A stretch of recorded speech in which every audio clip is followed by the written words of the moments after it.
Today our topic is problems related to professional identity of a teacher.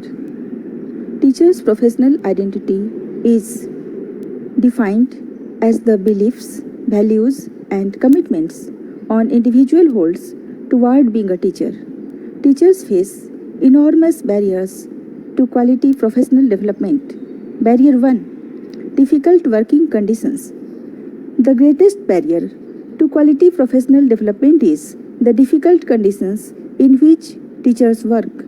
The lack of, that is, irregular, delayed, or low remuneration, overcrowded classrooms, the potential for core probability of sexual harassment or abuse, a lack of respect from school leaders and community members, violence in, to, and from school, too many needy students, and a lack of teaching and learning materials all contribute to such difficult working conditions.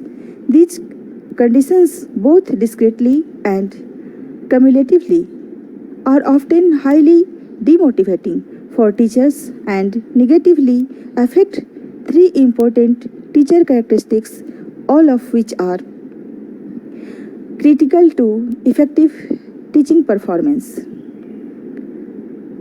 First, teacher identity.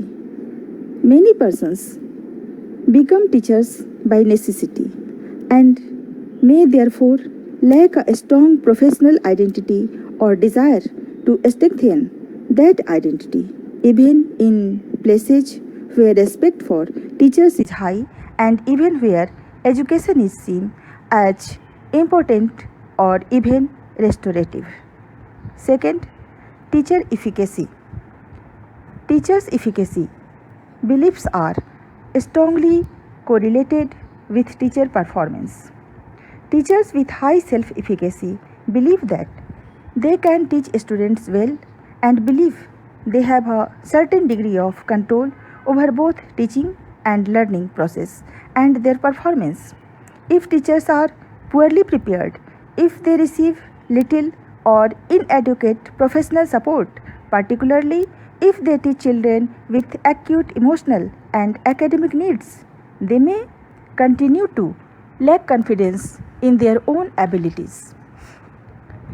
As teachers, they may continue to doubt their own efficacy, they may not believe that their students can learn, and they may begin to channel these frustrations onto students, blaming them for the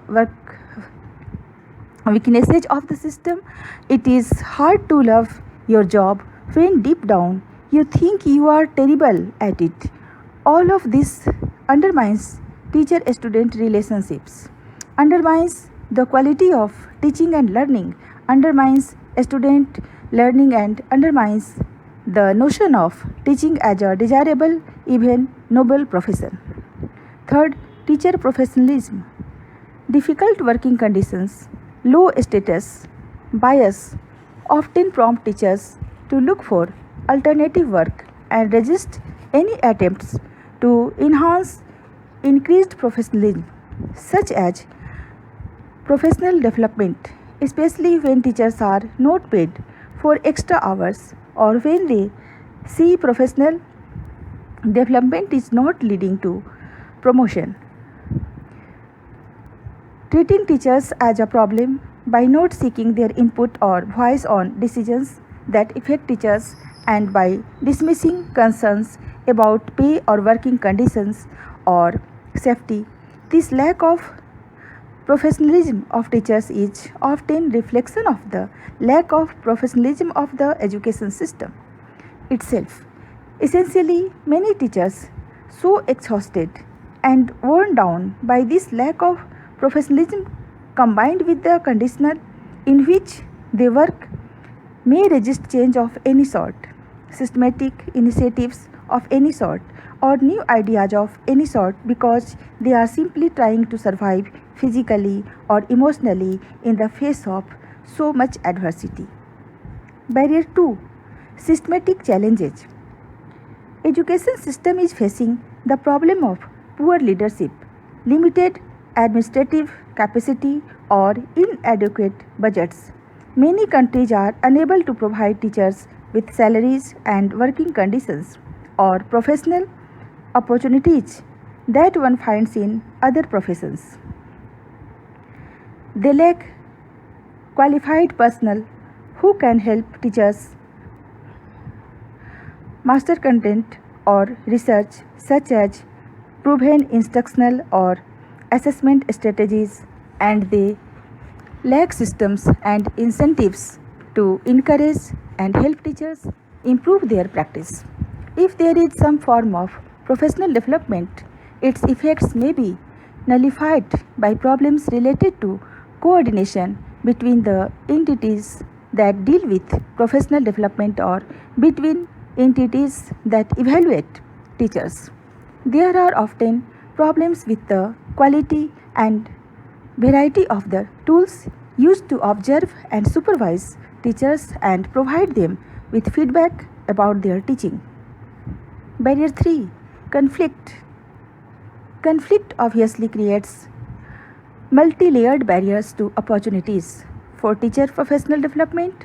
Holding classes for students not to mention teachers is often inconceivable. Even when and where professional development opportunities exist, it simply may be too dangerous for teachers to attend them. Professional development provides may be seen as too closely aligned with an unpopular government in the case of civil conflict and thus are potential targets. Infrastructure such as roads, electricity, cellular networks, internet, landline may be destroyed, thus making any professional development, even distance learning, difficult or impossible. Additionally, professional development offered to one social group at the exclusion of another may actually contribute to the exacerbation of tension or and violence. Barrier 4. Poorly designed professional development. This last barrier is both a consequence of the above three, that is, difficult working conditions, systematic challenges, and in some cases, conflict, and a cause of the lack of access to quality professional development. Not surprising, in many contexts, the professional development is sustained by budget constraints, the lack of qualified facilitators, and volatility and logistical challenges.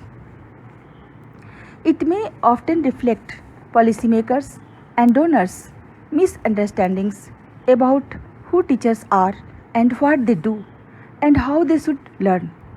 It may occur only on a short-term basis and be disconnected from policies around teacher requirement, assessment, retention, support, and compensation.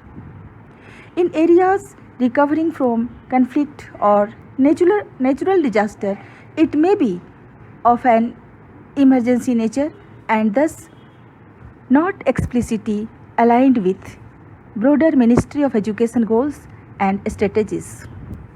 It may not take into account the tenets of adult learning or what we know to be best practices around teacher learning.